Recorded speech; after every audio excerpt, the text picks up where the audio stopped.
Buenos días o buenas tardes o buenas noches. No sé qué horario tengas tú en este momento, pero bienvenido a mi canal. ¿Qué vamos a hacer el día de hoy? Lo que hacemos cada semana, gracias a Dios, estudiar la Biblia. Es un estudio sencillo, simplemente te invito a que me acompañes por un momento muy corto para que estudiemos un pasaje de una manera sencilla, un primer encuentro con la palabra de Dios. Mientras yo comparto las diapositivas, puedes ir por tu bebida preferida, quitar cualquier distractor que puedas tener delante tuyo. Por favor, dispón tu corazón y tu mente para que el Espíritu Santo nos hable en el día de hoy. Poniendo los últimos detalles, entonces yo creo que ya están viendo la pantalla verde. Ya está saliendo las diapositivas y como siempre quito los controles flotantes. Bajo esto por acá y listo. Hola, gracias a las personas que me acompañan cada semana, las que me acompañan en las clases en vivo, gracias por su amor, por su constancia y sobre todo por su deseo de crecer espiritualmente y de estar más cercanos a Dios, a Jesucristo y de poder aprender de todo lo que el Señor nos quiere enseñar cada semana. Si tú vienes por primera vez, este es un grupo que se llama Del Génesis al Apocalipsis. Hoy nos encontramos en la clase número 160. Si tú quieres ver las 159 clases anteriores, es muy fácil. Entras a YouTube, pones Liliana Parga, te vas a encontrar con un icono de flores rojas, le haces clic, por favor te suscribes y en la sección de videos vas a encontrar todas las clases. ¿Qué tenemos en esas clases? Tenemos todos los libros del Nuevo Testamento y ya también se encuentra, empezamos con los libros del Antiguo Testamento, ya está todo Génesis y en este momento nos encontramos estudiando el segundo libro de la Biblia, que es el libro del Éxodo. Lo que hago siempre al comenzar la clase es que recordamos los puntos claves de la clase anterior para que las personas que me han venido siguiendo pues recuerden la historia, lo que vimos hace 8 días y lo que vamos a ver hoy. Y para los que entran por primera vez, darles un contexto de lo que estamos estudiando, pero yo les aconsejo que empiecen desde la clase número 1. Si a ti te gusta mucho todo lo que tiene que ver es con escatología y con Apocalipsis, comienza desde la clase número 94. ¿Qué hemos estado estudiando? Ese llamado que le hizo Dios a Moisés para que sacara el pueblo de Israel después de 430 años de esclavitud en Egipto. Y hemos visto cómo Dios de una manera sobrenatural ha mostrado su amor, su misericordia, su poder y sobre todo su paciencia a un pueblo que Él escogió para que fuera bendición para toda la humanidad. Moisés cumple con todas las instrucciones de Dios y saca a toda la nación hebrea y llegan al monte Sinaí, donde Dios tiene varios encuentros con Moisés para darle una serie de instrucciones que tienen que ver. Lo más importante y lo más conocido es el Decálogo, los 10 mandamientos, pero también son otras leyes. En total son 613 leyes, no solamente espirituales, sino también civiles y todo lo que tiene que ver con la religión y la manera como desde ahora en adelante esta nación tiene que comunicarse, cómo se puede comunicar con Dios. Pero también Dios le da las instrucciones a Moisés de que construya lo que se conoce como el tabernáculo, la casa donde la presencia misma de Dios va a estar para darles instrucciones y guiar a la nación hebrea, que en el futuro se va a convertir en el famosísimo templo de Jerusalén. Mientras Moisés está recibiendo todas esas instrucciones en la cima del monte Sinaí o monte Oreb, el pueblo, después de 40 días de que Moisés no había bajado, se desespera y de una manera rebelde, con un corazón malvado realmente, le exige a Aarón, al hermano de Moisés, que le construya, les fabrique un ídolo y él hace un becerro de oro y todo el pueblo empieza a adorarlo y hacen una fiesta totalmente desenfrenada, una bacanal en donde cometen todo tipo de pecados. Cuando Moisés baja, porque Dios le cuenta todo lo que está pasando en la falda de la montaña, claro, la rabia de Moisés es muy grande, le da una piedra terrible, rompe las piedras de los mandamientos y destruye el ídolo.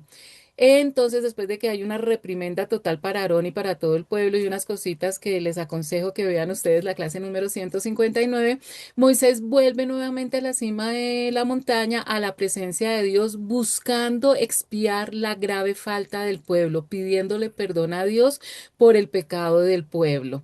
Y le dice a Dios que, porque Dios se puso furioso y le propone a Moisés destruir a toda la nación, destruir todo el pueblo, y le promete a Moisés que de él haría una nueva nación y que lo bendeciría, pero Moisés le ruega por el pueblo y le dice que si definitivamente Dios no va a seguir con toda la nación, que él también prefiere que lo borre a él del libro de la vida. Dios rechaza la oferta de Moisés estableciendo que el pecado tiene consecuencias personales y esto subraya que ningún ser humano puede pagar por los pecados de otro. Y también analizábamos que esto es muy cierto y que debe quedar claro en nuestra vida de que nadie paga por los pecados de otra persona, pero que las consecuencias del pecado de una persona sí pueden afectar a las personas que están a su alrededor. Entonces, si una persona comete el pecado de emborracharse, de coger el auto y sale a la carretera y mata a un niño, el que cometió el pecado es el borracho, pero las consecuencias de su pecado trae luto a una familia y le quita la vida a un niño. Entonces, cuando nosotros le damos cuentas a Dios, no le damos cuenta únicamente por nuestros pecados personales, sino también por el sufrimiento que le hemos causado a otras personas por nuestro pecado, lo que hace toda la situación mucho más delicada y grave.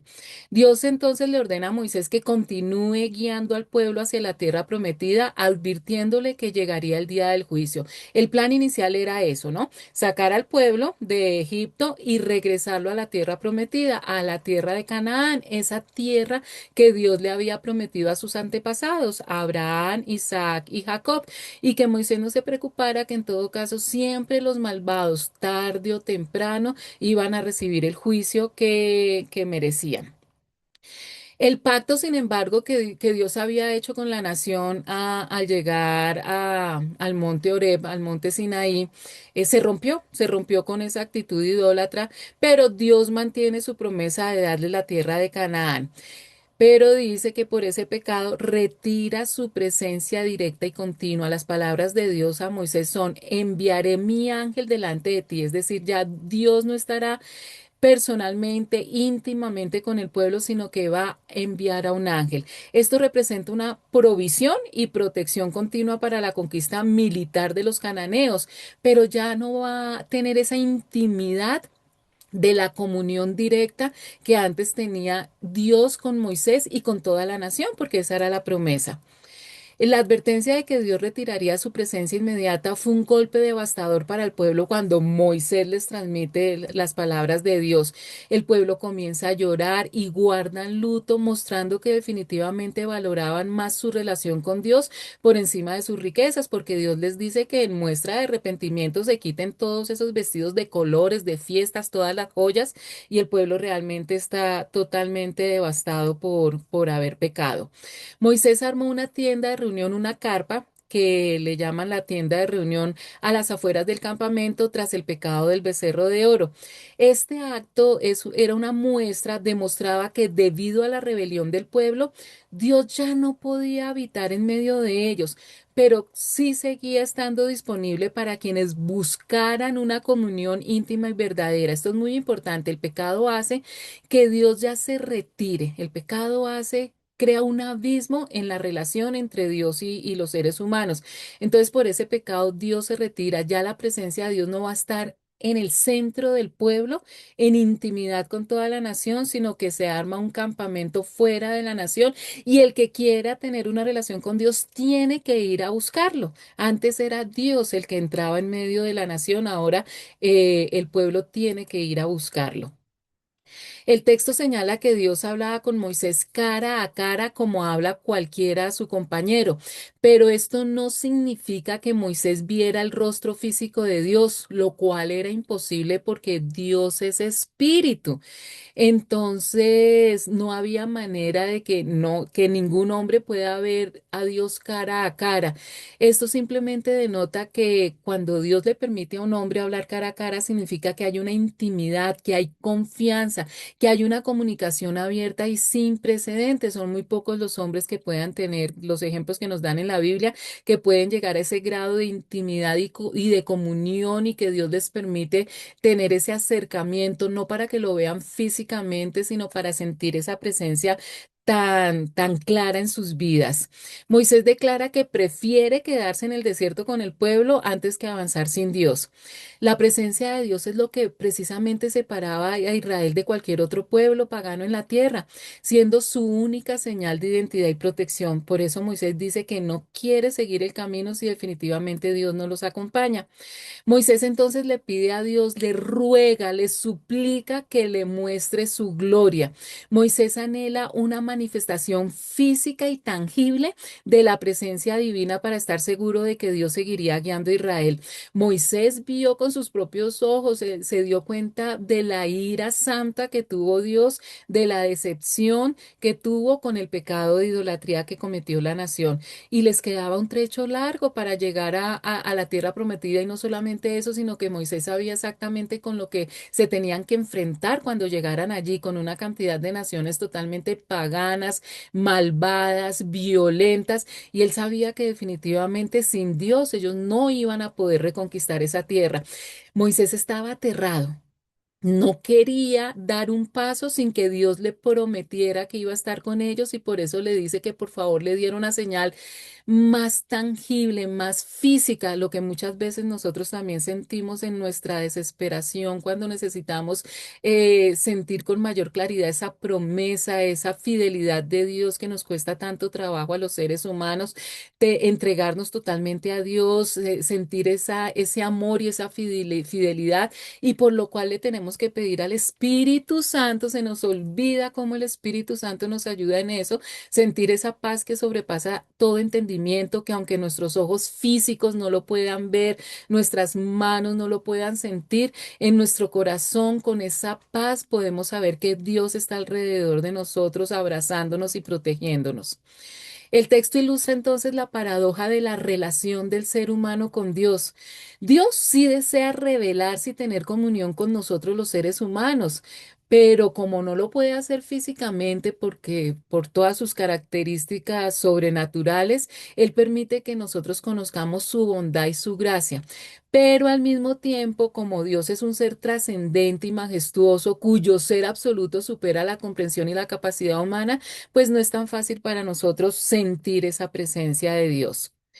Después de que, bueno, cuando ustedes vean la clase 159, si no la han visto o si no se acuerdan, la repasen, se describe entonces el inicio de la renovación del pacto. Miren la misericordia y la paciencia de Dios, que ese pacto, esas bendiciones que Dios había prometido a Israel, que se rompen con la idolatría cometida, Dios renueva ese pacto y representa definitivamente una de las mayores demostraciones de la gracia, es decir, que nos da su amor gratuito, no nos lo merecemos, la paciencia y las segundas oportunidades divinas que Dios nos está mostrando en el Antiguo Testamento, pero que siguen vigente en el día de hoy.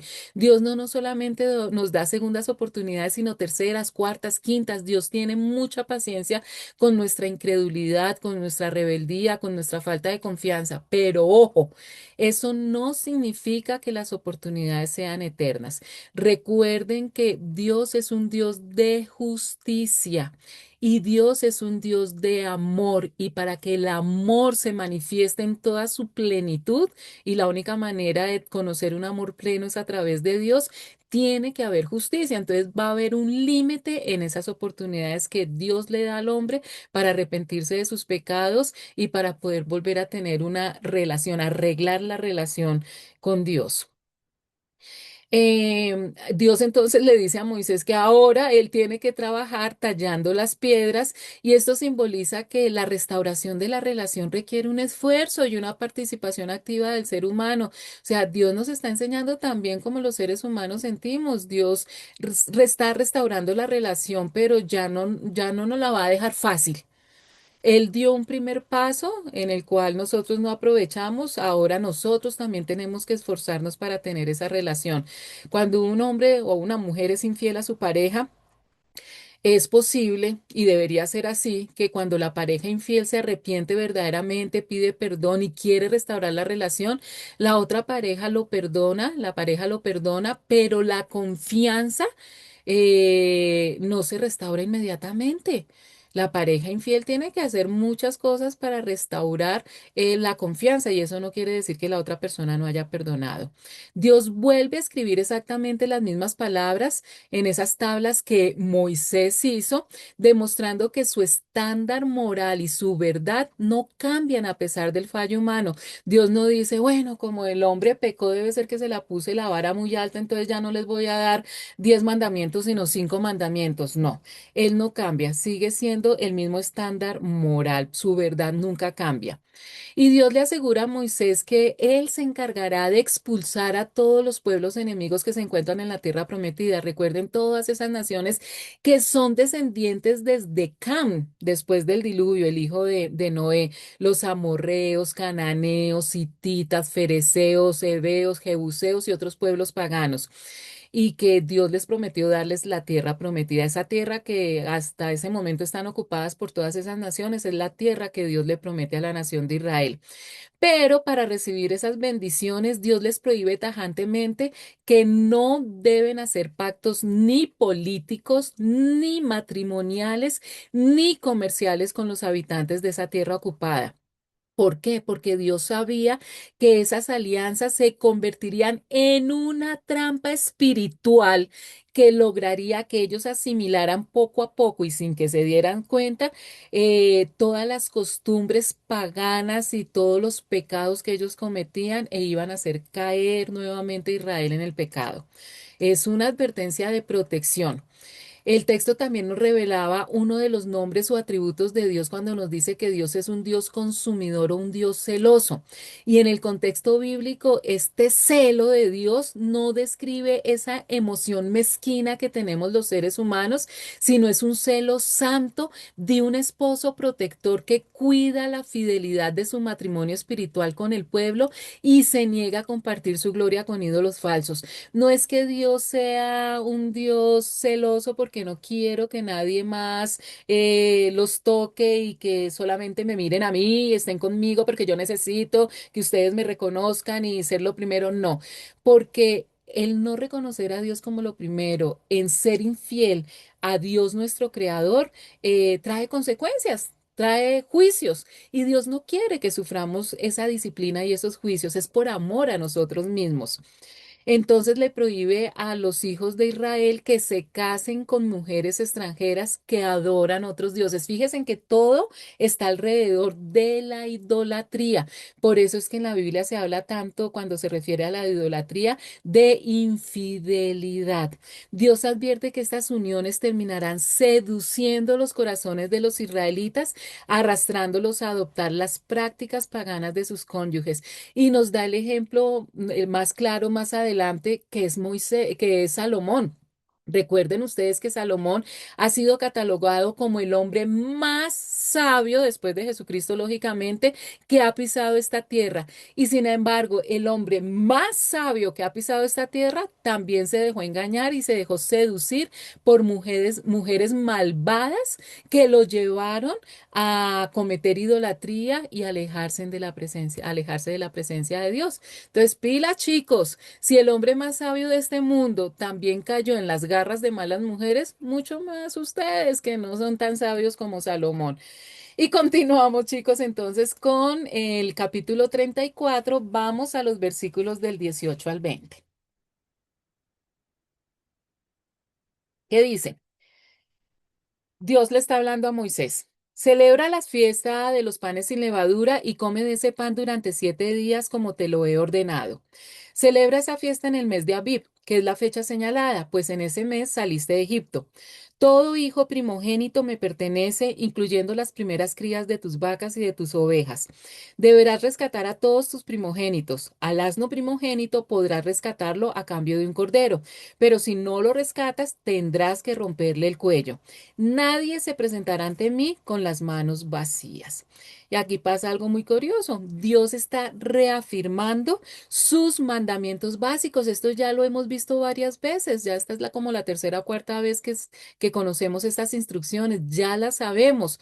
¿Por qué? Porque a través de estas instrucciones básicas, Dios quiere recordar su identidad de la nación de Israel y protegerlos de la idolatría pagana, cosa que se aplica totalmente para nosotros, los hijos de Dios hoy en día, para los cristianos. Siempre debemos tener en cuenta los rudimentos del cristianismo. Esas instrucciones básicas no han cambiado, que nos protegen a nosotros de alejarnos de Dios y de recibir disciplina por cometer pecados. Esta sección enfatiza la gratitud que debe tener la nación de Israel por la liberación de la esclavitud, no solamente física, sino espiritual, y el principio de que todo lo que da vida pertenece a Dios, cosa que nosotros jamás debemos olvidar. Dios es nuestro creador, le pertenecemos a Él es el dueño de absolutamente todo. Y cuando Él dispone una cosa, planea una cosa, no es por capricho, es porque en su perfecta, buena y agradable voluntad, nos está dando esas instrucciones por nuestro propio bien para que podamos recibir bendiciones. Por eso es que las festividades, esas fiestas que Dios diseña para que se celebren, actúan como anclas para evitar que la rutina enfríe la fe. Dios sabe que los seres humanos necesitamos también tener muchos momentos de gozo, de alegría, de esparcimiento, y lo hace de manera sana a través de estas fiestas para que recordemos ese amor de Dios.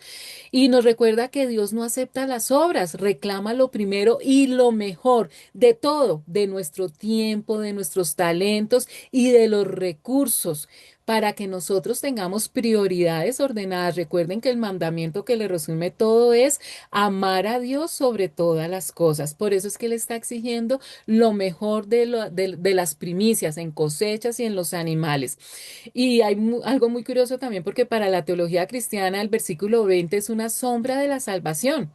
Pero aquí nos compara en este pasaje con un asno. Dice que él le dice al pueblo que pueden rescatar al primer asno que tengan, o sea, no sacrificarlo, si cambian ese asno por un cordero perfecto.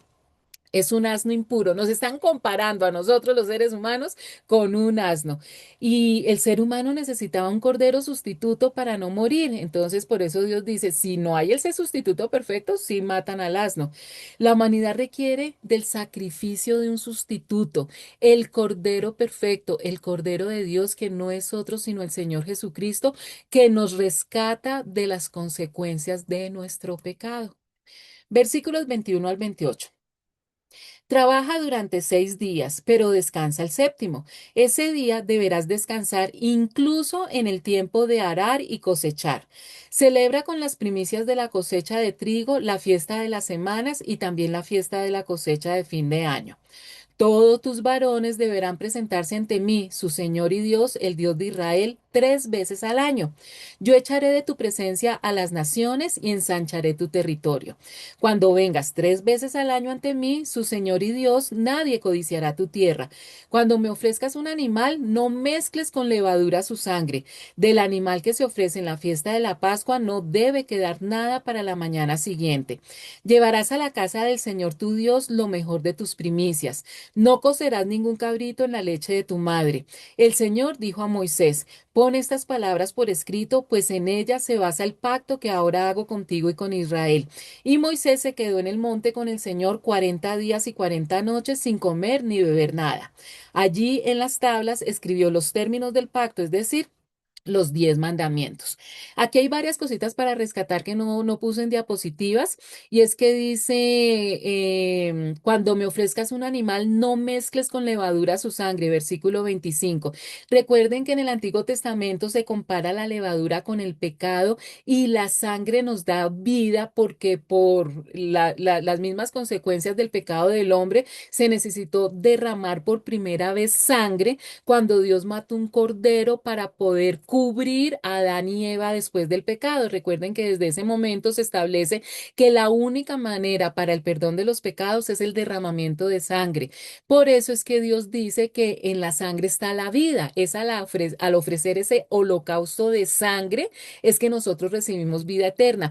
No es como lo toman los testigos de Jehová, que ni siquiera reciben transfusiones de sangre y prefieren que un familiar se muera, que porque Dios prohibió que se tomara la sangre. No es en ese sentido. Es que en ceremonias, en momentos espirituales, la sangre representa la vida eterna. Es algo, es un simbolismo de lo que se hace espiritualmente cuando en el Antiguo Testamento se hacía físicamente en el holocausto.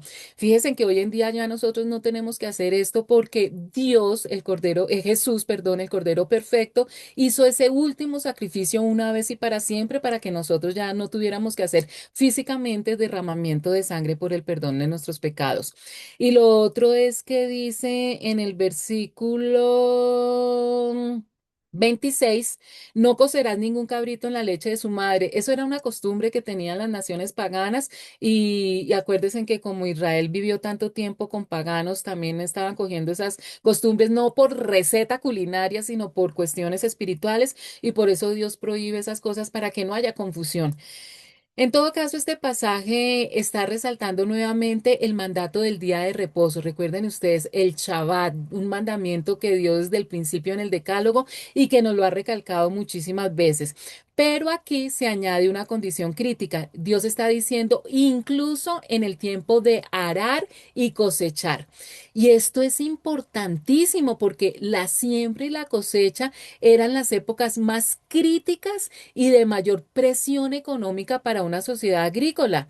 Detenerse en esos días significaba arriesgar el sustento. O sea, terrible no poder cosechar ni siquiera ni sembrar un día porque de eso dependía de pronto la cosecha de todo el mes. Pero con este mandato Dios les enseña que la obediencia y la confianza, aquí están midiendo la fe y la confianza en su provisión, están por encima de la lógica del mercado y la productividad humana.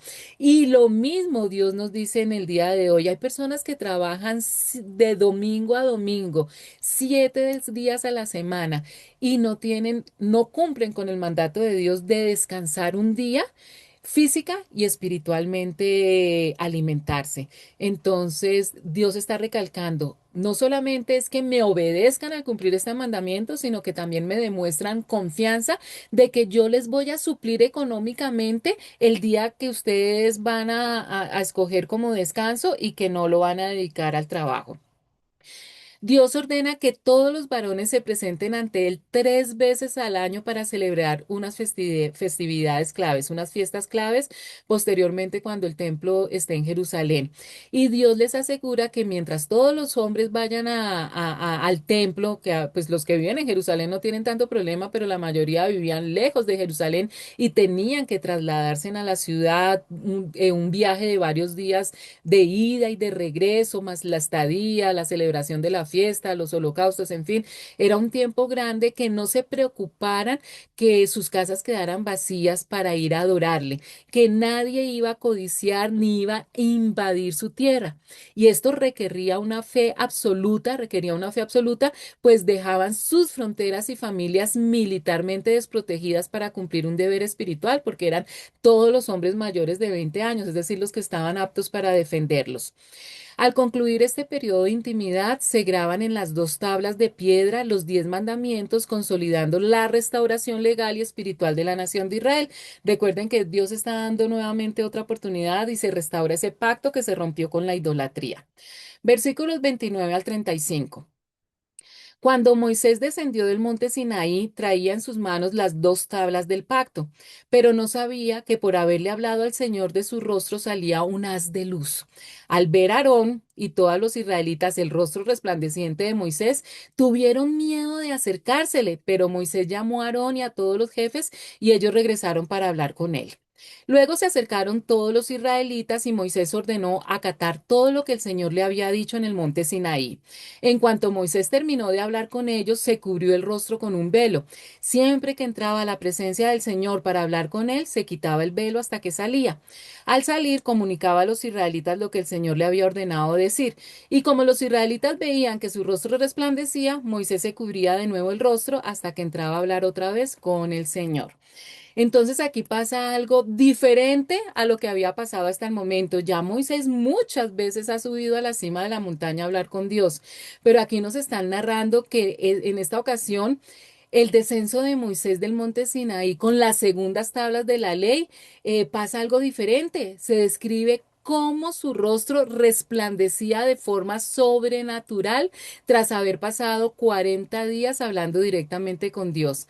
Este texto nos está destacando cómo Moisés no sabía que su piel, la piel de su rostro resplandecía, y esto no solamente nos está mostrando una profunda humildad de Moisés que ni siquiera se dio cuenta de eso, sino que Dios lo está utilizando como un instrumento poderoso para que toda la nación se dé cuenta que definitivamente está siendo utilizado por Dios y que las palabras y las instrucciones que Moisés da son directamente, salen de la boca de Dios. El brillo no era una luz propia ni un logro personal, sino el reflejo directo de la gloria de Dios tras una intimidad prolongada con Él. Después de ese pecado de la idolatría, fue mayor la cercanía y la intimidad entre Moisés y Dios, que ya en esta ocasión hacía que su rostro absorbiera esa gloria de Dios y brillara como un sol. Aarón y los líderes de Israel ven el rostro radiante de Moisés y sienten miedo al acercarse.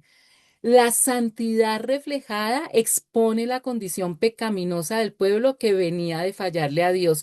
El pueblo se da cuenta que el rostro luminoso de Moisés como un bombillo era porque había estado tan cerca de Dios, y ellos sienten esa santidad que viene en el rostro de Moisés, que directamente de Dios, esa santidad de Dios, y esa luz hace que se vea mucho más claro el pecado del pueblo. Eso es lo que hace la luz, ¿no? Nosotras las mujeres tenemos espejos y los tenemos con bombillos y con luz para poder ver todos los defectos de nuestra piel y podernos maquillar bien. Entonces, esa luz resplandeciente de Moisés hacía ver más notorios el pecado del pueblo. El pasaje establece una rutina entonces de ahora en adelante cada vez que Moisés sube a hablar con Dios. Cuando Moisés entra al tabernáculo a hablar con Dios, no tiene el velo, habla con Dios.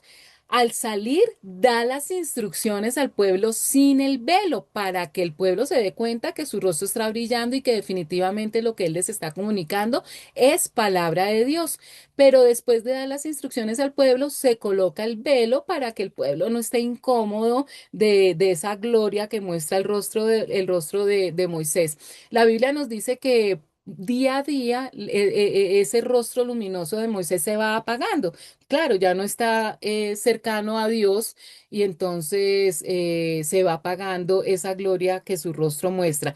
Pero si él sube nuevamente a hablar con Dios, después de hablar, nuevamente hace el mismo círculo. Se quita el velo, se pone el velo según lo que va a hacer. Entramos, chicos, al capítulo 35 y vamos a estudiar los versículos 1 al 3 que dicen. Moisés reunió a toda la comunidad israelita y dijo: Estas son las órdenes que el Señor les manda cumplir. Trabajen durante 6 días, pero el séptimo día, el sábado, será para ustedes un día de completo reposo consagrado al Señor. Quien haga algún trabajo en él será condenado a muerte. En sábado no se encenderá ningún fuego en ninguna de sus casas. Nuevamente, ¿cuántas veces? Como la quinta vez. Antes de iniciar la construcción del tabernáculo, el santuario móvil de Dios, Moisés convoca a todo el pueblo para recordarles un mandamiento absoluto: la observancia estricta del día de reposo. Recuerden que aquí cada vez que se dice sábado es Shabbat, reposo. No se trata del día sábado, sino el día de reposo. Y aquí no, nos dan una instrucción más clara que no estaba en los otros versículos: la pena de muerte para quien trabaje en Shabbat. Esto subraya la extrema gravedad de violar la santidad del tiempo de Dios. Si esto se aplicara hoy en día, imagínense la cantidad de muertos, porque no solamente el Shabbat es para demostrarle a Dios que le tenemos confianza, que Él va a proveernos, sino también es el acto más grande de obediencia y de fidelidad a Dios. En la mentalidad del antiguo Israel, rebelarse contra el Shabbat era equivalente a rechazar el pacto con el Creador, por eso era tan importante. Y aquí también se agrega otra cosa en este mandamiento, dice que inclusive no podían encender fuego para cocinar. Entonces lo que se acostumbraba era que el día anterior se cocinaba lo que se iba a comer el día siguiente, cosa que Dios ya les había enseñado y que ellos habían practicado cuando estuvieron en el desierto. Recuerdan ustedes que ellos recogían el maná el día viernes en partida doble, el día anterior al Shabbat recogían doble porción de comida para que en el día del Shabbat no hicieran ese trabajo. Ahora, encender fuego en la antigüedad requería un esfuerzo físico considerable, porque no solamente había que buscar la madera, cortarla, frotar la madera, transportar las brasas, y se asociaba definitivamente y directamente con labores industriales o la preparación de alimentos a gran escala. Recuerden que era un campamento de casi 3 millones de personas. No era que tuvieran en cada carpa una cocina, sino que tenían varias cocinas grandes también para evitar de que hubiera incendios. En una carpa más grande se cocinaba para muchas personas. Es decir, cocinar en este tiempo de Israel era un trabajo bien dispendioso. Por eso ya en el Nuevo Testamento, antes de Jesucristo, los israelitas cuando hacían esto ya era una exageración que ni siquiera cocinaran porque ya se facilitaba más el cocer los alimentos. Pero en ese momento sí era un trabajo muy grande. Al prohibirlo se garantizaba que el Shabbat fuera un día de desconexión total de las preocupaciones productivas diarias. O sea, el hacer un almuerzo se llevaba absolutamente todo el día y la idea era que descansaran físicamente y se alimentaran espiritualmente. Versículos 4 al 9. Moisés dijo a toda la comunidad israelita, esto es lo que el Señor ordena. Tomen de entre sus pertenencias una ofrenda para el Señor. Todo el que se sienta movido a hacerlo, presente al Señor una ofrenda de oro, plata y bronce, lana color azul, carmesí y escarlata, tela de lino fino, pelo de cabra, pieles de carnero teñidas de rojo, pieles finas, madera de acacia, aceite de oliva para las lámparas, especias para el aceite de la unción y para el incienso aromático. También piedras de ónice y otras piedras preciosas para montarlas en el efod y en el pectoral del sacerdote. Entonces aquí es otra instrucción adicional de Dios. Moisés convoca al pueblo de Israel para pedirles los materiales necesarios destinados a la construcción del tabernáculo. Es decir, ya vamos a entrar manos a la obra. Ahora sí, de verdad, va a empezar la construcción del tabernáculo. Y este pasaje destaca por establecer el principio de la ofrenda voluntaria y generosa como base para la obra de Dios. Recuerden que ya habíamos estudiado que Dios había establecido un impuesto que era obligatorio para todos los hombres mayores de 20 años. ¿Recuerdan ustedes? Ese era un impuesto obligatorio que era igual para todos. Hagan de cuenta que es como el diezmo, pero aquí se está pidiendo una ofrenda que es voluntaria. La diferencia entre el diezmo y la ofrenda que hacemos nosotros en las iglesias hoy en día es lo que Dios hizo aquí en el Antiguo Testamento con el impuesto obligatorio y esta ofrenda que es totalmente voluntaria. Dios busca la devoción sincera de su pueblo, no una obediencia manipulada. Por eso Moisés aclara que Dios no está imponiendo un impuesto obligatorio ni una cuota forzosa, sino que es una ofrenda de todo corazón y con alegría para las personas que quisieran darla y da la lista de elementos requeridos que abarca una gran variedad de recursos, también permitiendo que todos los niveles económicos participen. Mire que la lista es grande, entonces tú vas a escoger alguno de estos elementos según la capacidad que tú tengas para darlo.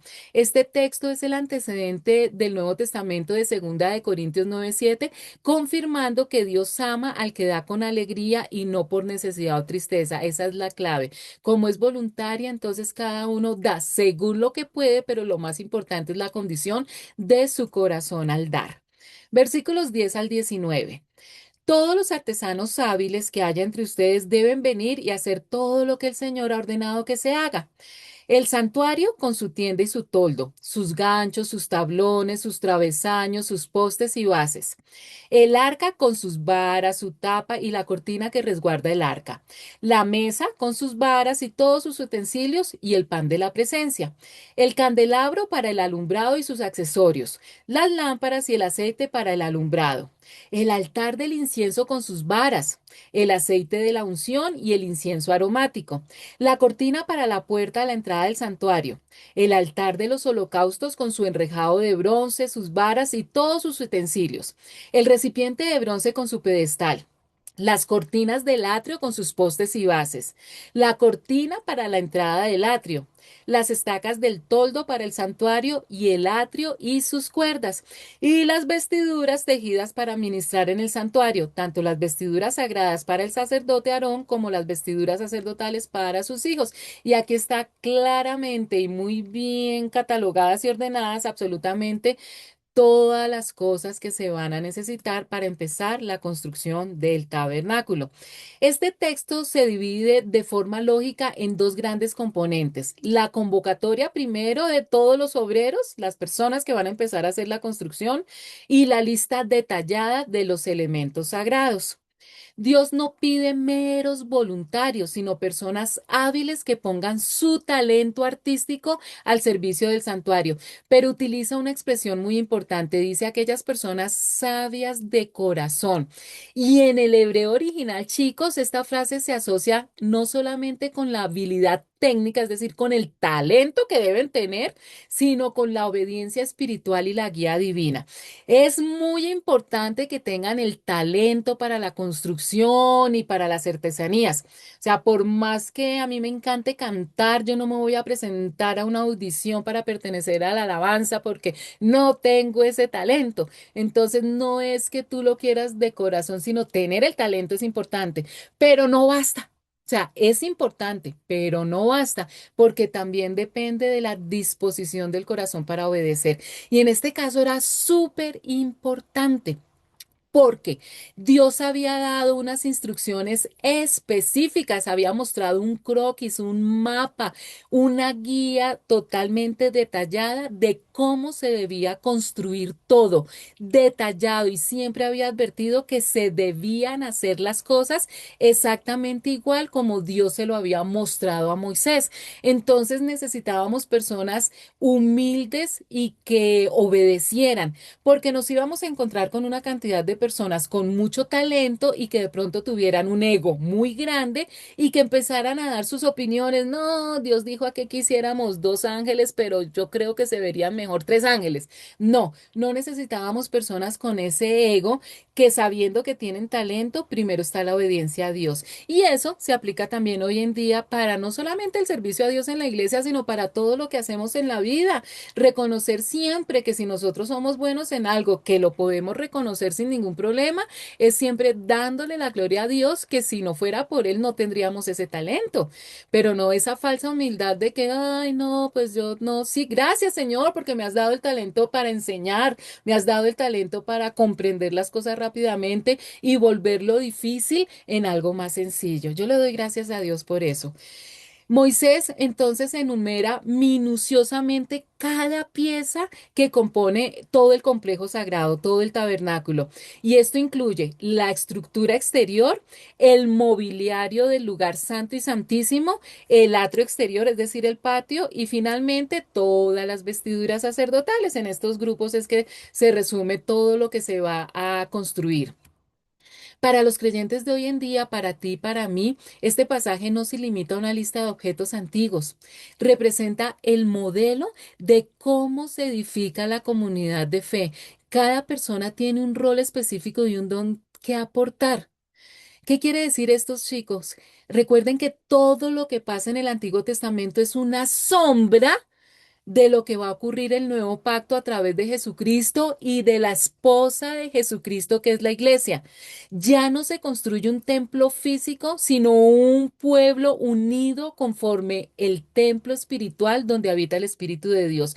Todas las instrucciones en el Antiguo Testamento, lo que estamos estudiando hoy en día, se refiere a un edificio físico. Mire todas las instrucciones y los materiales en que debe estar hecho este edificio y todo lo que se debe hacer y cómo debe estar la condición de las personas que van a participar tanto en la construcción como en el servicio. Eso mismo se aplica hoy en día para cada uno de los cristianos que hacemos parte de un edificio que se llama iglesia.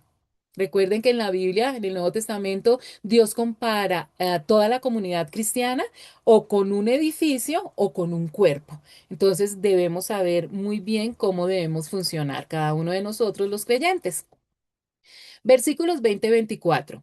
Toda la comunidad israelita se retiró de la presencia de Moisés.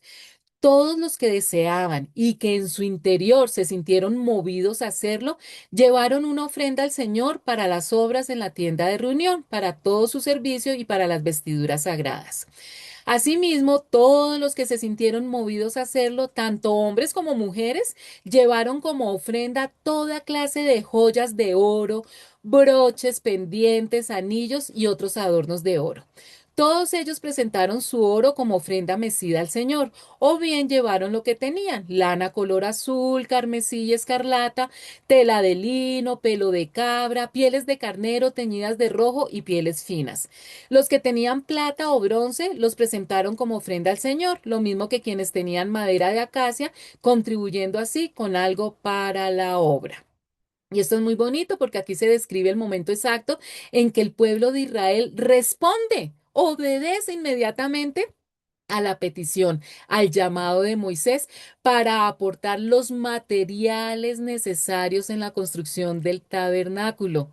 Y este pasaje nos está mostrando y se destaca la transformación del corazón del pueblo, pasando de esa idolatría horrible previa con el becerro de oro a una devoción activa y obediente hacia Dios, desprendiéndose de sus riquezas materiales, porque ellos tenían todas esas cosas. Recuerden que antes de salir de Egipto, cuando ocurrió la última plaga, la muerte de los primogénitos, Dios ya había puesto en el corazón de los egipcios y le había dicho a Moisés que eso iba a pasar, que los egipcios los iban a despedir entregándoles absolutamente todas sus riquezas. Y aquí nos damos cuenta que fueron muchísimas riquezas porque ellos ya habían utilizado una parte en lo de la bacanaleza y en el becerro de oro y aquí están entregando una gran cantidad también de objetos valiosos para la construcción del tabernáculo. Hoy lo podemos aplicar porque todos los creyentes también poseemos algo de valor para el avance de la comunidad. No necesariamente tiene que ser joyas, dinero. Los que lo tienen, bienvenidos también. Y son muchos los creyentes que Dios los ha bendecido con el talento, porque eso también es un don, el tener riquezas, pero no es para que la gente tenga 30 pares de zapatos en su closet y 10 carros en su garaje, sino la gente ha bendecido, Dios ha bendecido a la gente con plata es para que la comparta y le va a tomar juicio, va a haber un juicio para todas aquellas personas que pasaron por esta vida con muchas riquezas, a ver de qué manera la utilizaron. Entonces, hoy lo podemos aplicar así. Nosotros también podemos ofrendar nuestro tiempo, nuestros recursos económicos, nuestras habilidades manuales o profesionales. La madurez espiritual se refleja en la disposición para entregarlos, en la alegría, no porque algo que me toca hacer o porque para que no quedar mal ante mi jefe, ante el pastor o ante la iglesia, sino porque comprendo verdaderamente que todo lo que yo tengo es porque Dios me lo ha regalado para que lo administre de una manera correcta y que se pueda cumplir esa bendición de Dios que si hemos sido fieles en lo poco, en lo mucho nos pondrá. Versículos 25-29. Y no necesariamente para este mundo, ¿no? Recuerden, chicos, que nos queda toda una vida eterna. Entonces va a haber muchas cosas hermosas para poder administrar después. Las mujeres expertas en artes manuales presentaron los hilos de lana color azul, carmesí o escarlata que habían torcido y tela de lino. Otras que conocían bien el oficio y se sintieron movidas a hacerlo, torcieron hilo de pelo de cabra. Los jefes llevaron piedras de ónice y otras piedras preciosas para que se engastaran en el efod y en el pectoral. También llevaron especias y aceite de oliva para el alumbrado, el aceite de la unción y el incienso aromático. Todos los israelitas que se sintieron movidos a hacerlo, lo mismo hombres que mujeres, presentaron al Señor ofrendas voluntarias para toda la obra que el Señor, por medio de Moisés, había mandado hacer. Y yo me imagino que esto debió ser muy bonito, este preámbulo a la construcción del holocausto, del holocausto, dígame a mí, del tabernáculo. Yo me imagino a todas las personas porque el pasaje nos lo cuenta, que lo están entregando con mucha alegría. Las personas entregan, dan de sus riquezas, pero las que no tienen riquezas o así te liberan, también entregan sus talentos. Y todas aquellas personas talentosas para construir y para coser y para elaborar objetos, entonces empiezan a hacer su trabajo con mucha alegría y con mucha ilusión. Yo me imagino riendo, compartiendo entre ellos, cantando mientras elaboraban. Aquí dicen que las expertas mujeres cogían el pelo de cabra. Ustedes se imaginan pelo de cabra y lo unían para formar un hilo y de ahí hacer telas. Una habilidad impresionante. Yo para las cosas manuales definitivamente tampoco ese gen tampoco se me dio.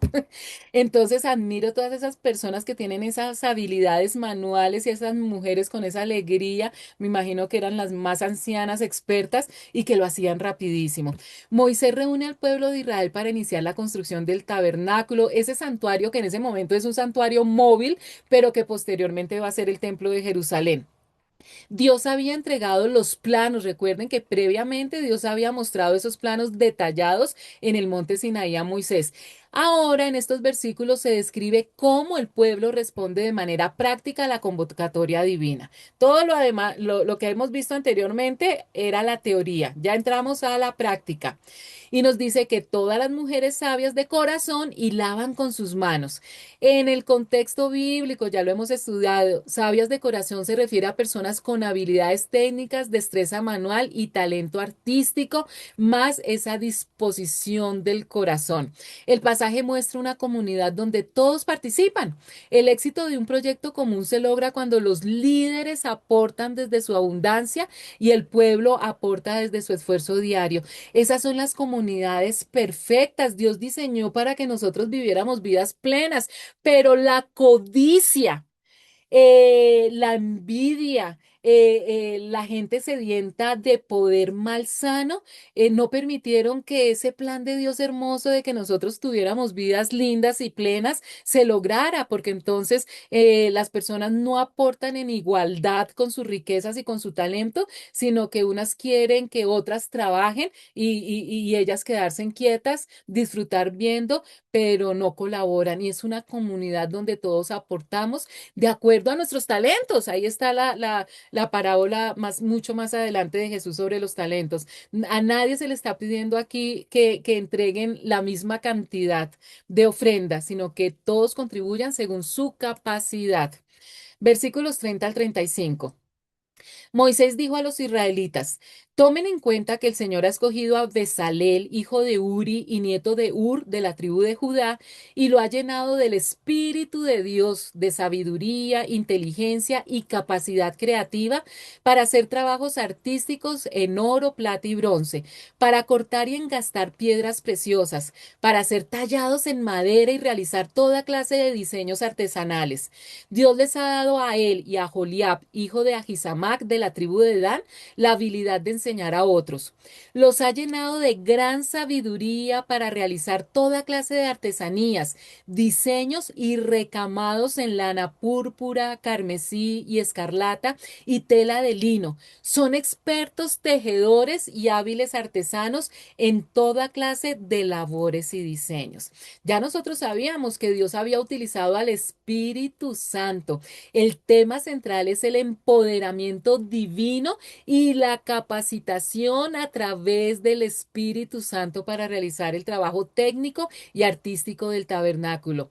Dios selecciona por nombre propio a dos personajes principales que son los que van a liderar todo el equipo que debió ser gigante. No sabemos cuántas personas en realidad participaron, que son Bezalel de la tribu de Judá y Aholiab de la tribu de Dan para liderar la construcción de su santuario. Y este pasaje, chicos, es fundamental porque redefine el concepto de los dones del Espíritu Santo, demostrando que las habilidades prácticas, el arte y la enseñanza también provienen de Dios. Es decir, que no solamente los va a dotar a ellos para que realicen con sus manitos todo de manera majestuosa, sino tener la capacidad de enseñar y de capacitar a otras personas porque se necesita el trabajo de equipo. Aquí no cabe las envidias o el temor de que si yo le enseño a otra persona me va a quitar el trabajo. Mejor si yo le enseño a una persona y él me supera en sus talentos, quiere decir que el nivel va a subir. Es decir, que un trabajo secular se vuelve sagrado cuando nosotros trabajamos de esa manera. Aquí no hay división entre lo espiritual y lo material. Trabajar con madera, con metales burdos, con sistemas informáticos, con el computador, con un hacha, con un martillo, con lo que ustedes quieran, cuando se hace correctamente, es una extensión de los dones que Dios nos dio y por lo tanto es un acto también espiritual. Por eso, no importa dónde nosotros estemos ni qué labor estemos haciendo, así sea para los humanos, para el mundo, algo muy importante o algo muy pequeñito, estamos trabajando es para Dios. Por lo tanto, se debe hacer con la misma excelencia. Siempre, no importa lo que sea, lo mínimo. Así sea recoger basura, hacerlo con excelencia. Y chicos, dejamos aquí, se me pasó el tiempo rápido. Vamos entonces a seguir Dios mediante la otra semana. Una bendición grande para cada uno de ustedes, para este país. Si tú no eres colombiano, te pedimos que también, por favor, ores mucho por este país. Estamos en una guerra espiritual que nosotros sabemos que es muy clara y definitivamente le agradecemos a Dios por amarnos tanto, por cubrir todo el territorio colombiano con la sangre de Jesucristo, mandar legiones de ángeles y aquí sí que vamos a aplicar esa misericordia y esa paciencia de Dios con este pueblo pecador colombiano. Vamos a ver también que donde abunda el pecado, abundará la gracia, porque a pesar de todo, Dios sé que no nos va a abandonar, nos va a dar otra oportunidad más para que esta tierra colombiana brille y sea bendición para toda la humanidad. Gracias, chicos, que Dios los bendiga, que tengan una semana llena de paz, salud, dinero y amor cogiditos de la mano del Señor Jesucristo. Chao, nos vemos.